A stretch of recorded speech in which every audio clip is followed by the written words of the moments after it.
Hello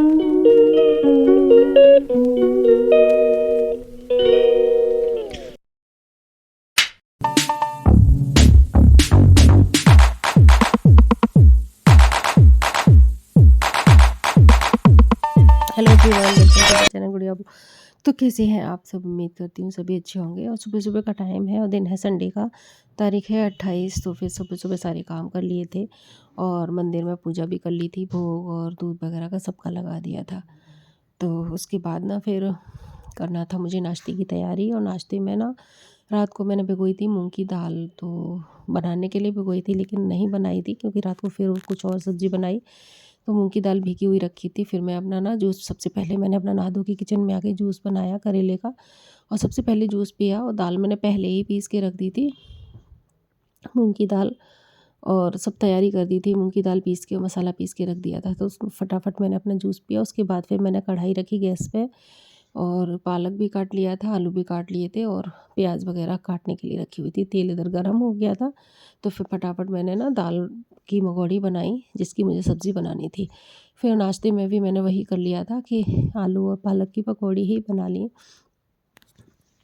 तो जो मूंग की दाल है ना, इसकी जो सब्ज़ी बनाते हैं, पहले पकौड़ी बनाते हैं, उसके बाद फिर मसाले में ग्रेवी बना के इसको डालते हैं। तो ये पकौड़ी मेरी बन चुकी है, यहाँ पे डाल दी हैं। ये सीख जाएंगी फिर उनको निकाल के फिर मैं पालक और आलू की पकौड़ी इसमें डाल दूँगी। तो ये देखिए बेसन मैंने डाल लिया था इसमें, आलू की अलग बना रही थी और पालक की अलग बना रही थी। सब में ना मसाले डाल दिए थे, हींग, अजवाइन, नमक, लाल मिर्च। तो बस वही फिंगर चिप्स जैसे बनाते हैं ना, उसी की बनाई थी। तो बस इनको मैंने बना के और सीख जाएंगे तब सबको नाश्ते में दे दूँगी। तो यहाँ पर ना मैंने हेयर वॉश किया था, संडे था तो। और मैंने बाल खोल भी नहीं पाए थे, गीले ही बाल थे बंधे हुए। ऐसे ही मैं सब काम में लग गई थी क्योंकि सुबह सुबह को इतनी जल्दी जल्दी होता है, बहुत जल्दी से टाइम निकलता चला जाता है। तुरंत ही 10 या 11 बज जाते हैं, काम करते ही करते पता नहीं चलता। और नाश्ता भी 11 बजे ही हो पाता है।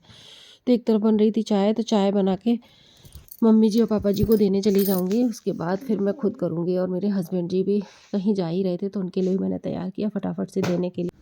तो बन गया है, तैयार हो गया है पूरा। मैं देने जा रही हूँ। पापा जी नहीं चाय पीते हैं तो केवल मम्मी के लिए लेके जा रही हूँ।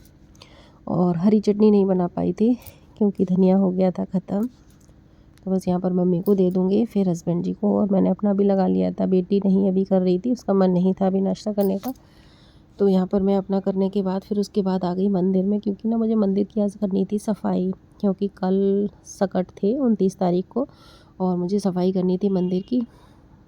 वैसे तो मंदिर साफ़ ही रहता है लेकिन कुछ कुछ चीज़ें ऐसी होती है ना, कपड़े वगैरह पहले से बिछे हुए थे तो वो सब चेंज करने थे। जो मंदिर में बिछा हुआ होता है कपड़ा, वो सब चेंज करके दूसरा कपड़ा बिछाऊंगी और सारे कपड़े धो दूँगी मंदिर के जो बिछे हुए थे। और भगवान जी के कपड़े तो जब पूजा करूँगी ना सकट वाले दिन, उसी दिन चेंज करूँगी। मतलब वैसे तो डेली चेंज करती हूँ लेकिन कुछ कपड़े ऐसे होते हैं ना जो कभी कभी चेंज होते हैं, तो वो सब चेंज करूँगी। तो यहाँ पर सब साफ़ सफाई तो हो चुकी थी और पोंछा वोछा लगाने के बाद फिर आ गई मैं किचन में, क्योंकि टाइम हो गया था लंच का। और ठंड इतनी ज़्यादा हो रही थी कि मैंने मोटी वाली जैकेट पहनी और इधर रायते में मैंने लगाया तड़का। और लंच में बनाई थी वही दाल वाली सब्ज़ी और आलू गोभी मटर की सब्ज़ी। और मिक्स सैलेड काटा था जिसमें कि ना गाजर और मूली, प्याज और खीरा, ये सारी चीज़ें मैंने ना चॉपर में डाल के चॉप कर ली थी। तो बहुत अच्छी सैलेड तैयार हो जाती है और चम्मच से खाओ तो बहुत टेस्टी लगती है। तो बथुआ का रायता था और ये आलू गोभी मटर की सब्ज़ी थी। और इधर राइस थे और राइस के ऊपर ही मैंने रखा हुआ था मिक्स अचार, जो गाजर गोभी मिक्स मिर्ची का था। तो ये हमारा लंच था आज का। और बहुत टेस्टी सब्ज़ी बनी थी दाल वाली। इसकी रेसिपी मैंने पहले आपके साथ पहले वाले ब्लॉग में काफ़ी पहले शेयर की हुई है। अगर आप कहेंगे तो मैं आपके साथ फिर से शेयर कर दूँगी। कमेंट में मुझे बताइएगा तो मैं शेयर करूँगी। वैसे अपने अपने तरीके से सभी बनाते हैं। तो बेटी ने टेस्ट किया सारी सब्ज़ी और रायता, बताया बहुत टेस्टी बना है। तो बस हमारा लंच होने के बाद फिर शाम को हो गया था आरती का टाइम। तो फिर मैंने किया कोई ब्लॉग शूट नहीं किया था। लंच के बाद थोड़ा सा रेस्ट किया, फिर शाम की आरती की और लड्डू को भोग लगाया। और ये देखिए मंदिर हमारा पूरा क्लीन हो चुका था और आरती हो गई थी। कुछ इस तरीके से मंदिर हमारा दिखता है।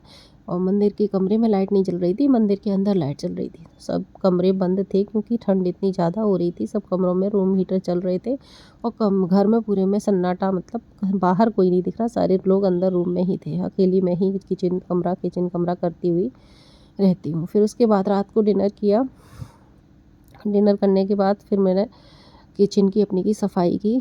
वैसे तो पूरी सफाई तो थी, लेकिन बस वही है कि सारे काउंटर टॉप को अच्छे से साबुन लगा के और कपड़े से साफ़ किया और नीचे की धुलाई की।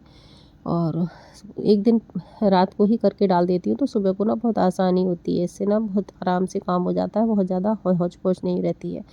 वो सब धुलाई करने को झाड़ू से अच्छे से क्लीन कर दूँगी रात में ही। जब कर दूँगी ना तो अच्छे से सूख जाएगा पूरी रात में। जो थोड़े बहुत दाग लग जाते हैं ना, वो झाड़ू से अच्छे से रगड़ देते हैं तो सब साफ़ हो जाते हैं।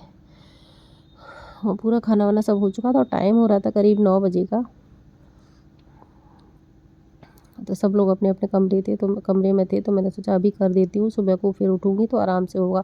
और रात में कर दो ना तो इतनी ठंड नहीं लगती है, लेकिन सुबह के टाइम में ना बहुत ठंडा ठंडा लगता है तो नहीं मन होता है। तो सुबह को बस सीधे झाड़ू पोंछा करने के बाद बस जो भोग का सामान होता है वो बनाऊँगी और नहा धो के बस सीधे पूजा करूँगी, क्योंकि इतने काम करने में ही 10-11 बज जाएंगे। तो यहाँ पानी डाल के अच्छे से मैंने किचन को रगड़ रगड़ के वॉश कर दिया, थोड़ा साबुन लगा के, क्योंकि ना थोड़ी बहुत चिकनाई वगैरह गिर जाती है तो गंदा हो जाता है। इसी बीच में बेटी की डिमांड आ गई थी कि मुझे मैगी खानी है माँ, तो फिर मैंने उसके लिए मैगी बनाई। फटाफट से मैगी बना दी क्योंकि सारे लोग खाना खा चुके थे, उसका खाना खाने का मन नहीं हो रहा था, रोटी सब्ज़ी खाने का, तो उसको मैगी खानी थी तो मैंने उसके लिए बना दी मैगी। और वो भी मैगी ऐसी नहीं, बस उसको देसी घी डाल के और थोड़ा सा प्याज टमाटर डाल के उसमें फ्राई करके बनाओ तो बहुत टेस्टी बनती है। तो बस मैंने उसी तरीके से बना दी और मैगी बन के तैयार हो गई। मैंने उसको कर दी सर्व।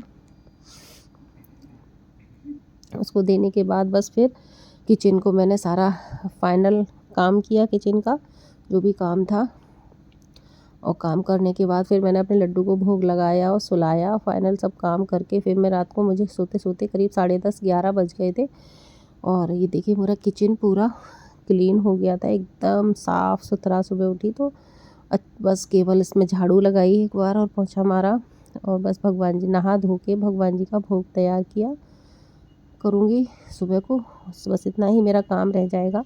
तो ये था मेरा आज का ब्लॉग। आई होप आपको मेरा वीडियो पसंद आया होगा तो प्लीज़ लाइक ज़रूर कीजिएगा। मेरे चैनल पर पहली बार आए हैं तो सब्सक्राइब कर लीजिएगा। आपकी लाइक से मुझे बहुत मोटिवेशन मिलता है। और कमेंट बॉक्स में ज़रूर बताइएगा मेरा ब्लॉग कैसा लगता है। तो आप बताएंगे तो मुझे अच्छा लगेगा कि हाँ, मेरा ब्लॉग भी देखा जाता है। तो मिलूँगी आपसे नेक्स्ट और इंटरेस्टिंग ब्लॉग के साथ। तब तक के लिए राधे राधे एंड जय श्री कृष्णा। Take care.